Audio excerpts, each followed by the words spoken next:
Originally released back in 2010 for the Wii, Sonic Colors marked a return to form for the Blue Blur. It righted the ship of Sonic's 3D missteps by focusing entirely on what makes the series fun, feeling like you're the fastest thing alive. Sonic Colors is that same game, remastered for modern platforms with improved lighting, 4K 60 FPS support, except on Switch of course, a remixed soundtrack, and a couple of other minor gameplay additions. None of these upgrades make Sonic Colors Ultimate a must-buy for returning fans, but for anyone who missed out on it due to, being put off by the likes of Sonic 06 or Sonic the Hedgehog 4 Episode 1, it's still good enough that this trip to Eggman's Interstellar Amusement Park is already an easy recommendation.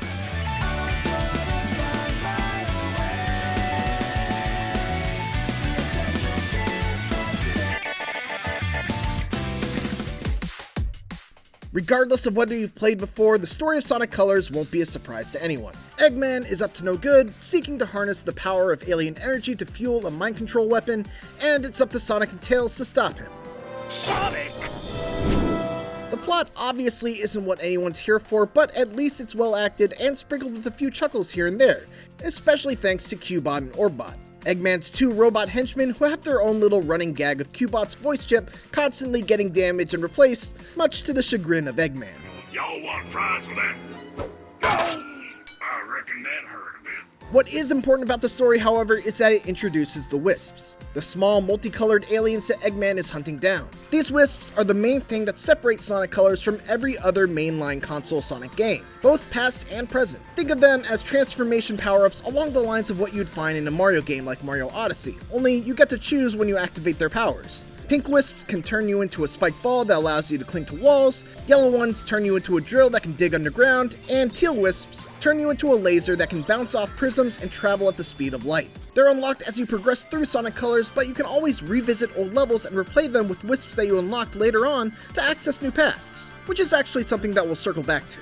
There are a total of 9 Wisps that you can unlock over the course of Sonic Colors Ultimate, including a brand new Ghost Wisp that wasn't in the original game, and they primarily enhance two things that are key to a great Sonic game: maintaining your speed, duh, and the multiple paths that allow you to find your own way through a level. A pink Wisp might give you the opportunity to completely bypass a slow platforming section by zipping up a wall. A drill Wisp might lead you to a subterranean path that's way faster than the one above ground. And a laser Wisp can instantly shoot you across a section lined with enemies, taking them all out at the literal speed of light. These particular power-ups do a great job of varying up the level design without ever slowing Sonic down. Then there are the ones more geared towards secret collecting, light puzzle solving, and platforming.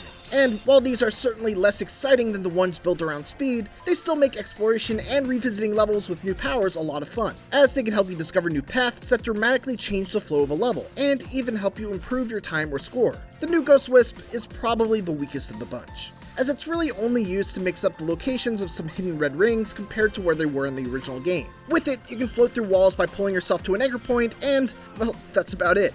Unlike the other Wisp powers, it's never really used in any sort of clever or satisfying way. The one downside to the Wisps is that because they're drip-fed to you one at a time over the course of the whole game, the first time through the early levels of Sonic Colors isn't nearly as fun as they are when you're able to replay them with all the Wisps unlocked. This causes the first few hours to be kind of a drag because you're often forced along paths that are slow and tedious. That's an issue that carries over from the original, but one that Sonic Colors Ultimate introduces for the first time is related to its remixed soundtrack. The first 3 levels of any world play a newly remixed theme, and the last 3 levels play the original versions. The bummer is that there's no way to choose which version you want to hear, which sucks because I've found that most of the original themes are far superior to the overly produced remixes.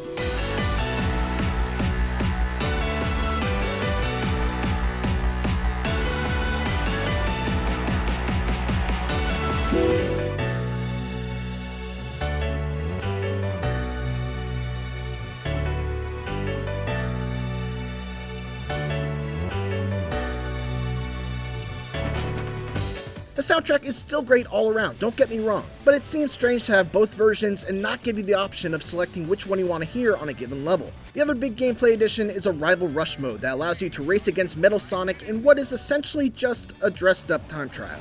It's a fun way to challenge yourself to beat a level quickly, but it feels like it should be something that you can do on every level instead of there just being one per world. a total of just 6 races altogether. Cosmetic items were also added in the remaster, giving you the ability to customize Sonic's shoes, gloves, aura, and boost effect by spending a new currency that you can collect throughout each level. None of them are particularly noteworthy though. It's just some straight recolors, simple visual effects, and tacky patterns. I found myself just sticking with the classic look. On the graphical side of things, Sonic Colors Ultimate holds up reasonably well for a nearly 11-year-old Wii game. The one sour spot is the cutscenes, which were not redone and are super low res on a modern screen, but the actual gameplay runs at a steady 60 FPS in 4K on the PlayStation 5, and there are some nice improvements made to the lighting and character models. Most importantly, Sonic Colors Ultimate benefits from having been a gorgeous game to begin with. Its levels are among the most imaginative the series has ever seen. From the Rainbow Road-esque Starlight Carnival that has Sonic speeding through space while an intergalactic war plays out in the background, to the dreamlike Sweet Mountain that's made entirely of junk food. Every world is beaming with creativity, and the unifying theme of it all being part of an amusement park is just icing on the cake.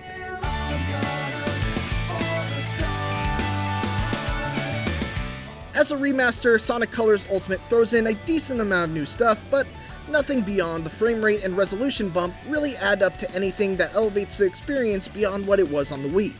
That said, it was already great in 2010, and it still holds up as one of the best modern Sonic games to date, thanks to its imaginative level designs, a laser focus on the things that make the series fun, and the addition of the power-granting Wisps that add a ton of variety to each level without compromising the speed that should define a Sonic game.